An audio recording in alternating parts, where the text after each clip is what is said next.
IPhone 100% அமெரிக்காவில் தயாரிக்கலைன்னா ஐஃபோனுக்கு import tariff 25%ஆக போடுவேன்னு சொல்லிட்டு ட்ரம்ப் வந்து மிரட்டி இருக்கிறாரு. இந்தியாவை கைவிட்டுட்டு ஆப்பிள் நிறுவனம் ஐஃபோனுக்கு போக முடியுமா? இந்தியாவில் லேபர்னுடைய சேலரி பெர் மந்த்துக்கு $230. இதுவே அமெரிக்காவில் $2,900. இந்தியாவில் ஐஃபோன் அசம்பிளிக்கு $30.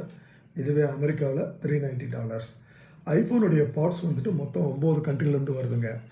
ஒன்று America brand and design software, தைவான்லேருந்து சிப்பு, சவுத் கொரியாவிலேருந்து ஸ்க்ரீன் மெமரி சிப், ஜப்பான்லேருந்து கேமரா, அகெயின் அமெரிக்காவிலேருந்து செமிகண்டக்டர், ஜெர்மனி, வியட்நாம், மலேசியாவிலேருந்து ஸ்மால் பார்ட்ஸு, இந்தியா சைனாவில் அசம்பிளி பண்ணுறாங்க. ஸோ அமெரிக்காவில் தயாரித்து விற்பனை செய்கிறத விட இந்தியாவில் தயாரித்து விற்பனை செய்தால் அதனுடைய லாபம் வந்து ஒரு ஐஃபோனுக்கு $450ங்க. அதனால் இந்தியா விட்டு போகாதுங்க.